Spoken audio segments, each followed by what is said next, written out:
उत्तर प्रदेश में राज्यसभा की 10 सीटों पर चुनाव होना है। समाजवादी पार्टी ने अपने राज्यसभा के 3 उम्मीदवारों के नाम घोषित करके उनका नामांकन कराया। पहला नाम आलोक रंजन, दूसरा नाम जया भादुरी और तीसरा नाम रामजी लाल सुमन। पीडीए पीडीए पीडीए चिल्ला चिल्ला के आप पीडीए आसमान सर पे उठाए हैं, और ये 3 नाम आपने घोषित किए, इसमें कहां है पीडीए? पिछड़ा, दलित, अल्पसंख्यक, तीन नामों में पिछड़ा कहां है और अल्पसंख्यक कहां है? आप मुसलमानों के 100% वोटों पे दावेदारी करते हैं और मुसलमान आपको वोट भी देता है 95%, 98%। और जब राज्यसभा सदस्य देने की बात आती है तो आप ठिंगा दिखा देते हैं, ठिंगा। जब आपकी सरकार थी तब आपने 40 में से 36 एमएलसी बनाए थे यादव, और आज जब 3 राज्यसभा सदस्य आए तो मैंने एक चैनल पर भी कुछ दिन पहले आपके एक नेता से कहा कि मुसलमान को राज्यसभा भेजिए, एक को, हमारा हक है, भीख नहीं मांग रहे हैं आपसे, हम वोट देते हैं आपको। तो उन्होंने कहा नहीं नहीं, आप कौन होते हैं मांगने वाले? अखिलेश जी मुसलमानों से बहुत मोहब्बत करते हैं और देंगे। कहां है, कहां दे रहे हैं आप?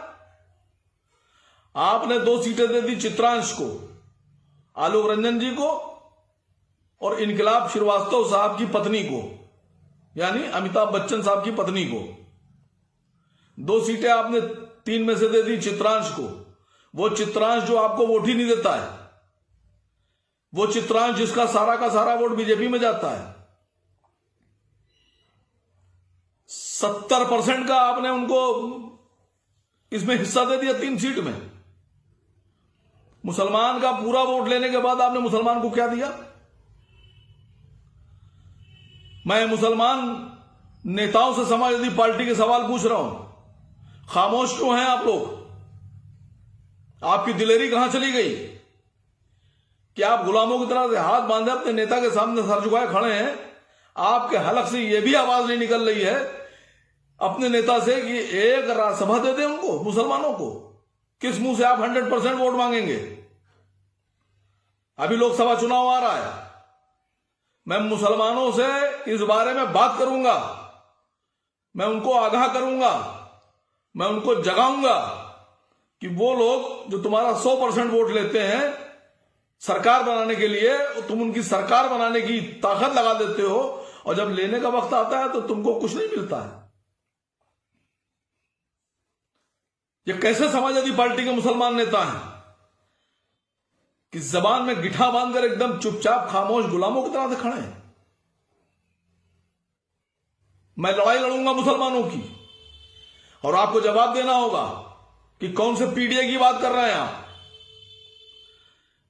अल्पसंख्यक में बाकी कोई तो आपको वोट देता नहीं है, सिर्फ अल्पसंख्यक में जो मुसलमान है वो आपको वोट देता है, और अपनी पूरी ताकत के हिसाब से, पूरी संख्या के हिसाब से वोट देता है आपको।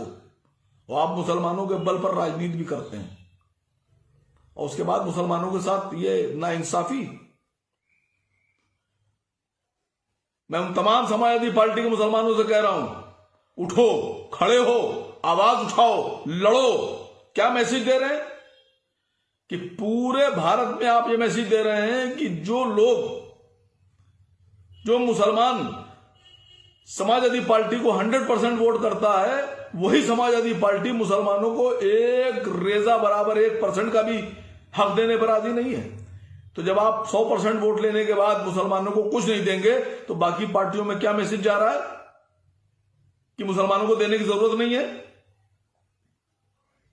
आप चाहे मुझे कितनी गाली बकलें, मैं लड़ूंगा, मैं बोलूंगा, मैं खड़ा हूंगा, क्योंकि मैं बोल रहा हूं, क्योंकि मैं जिंदा हूं।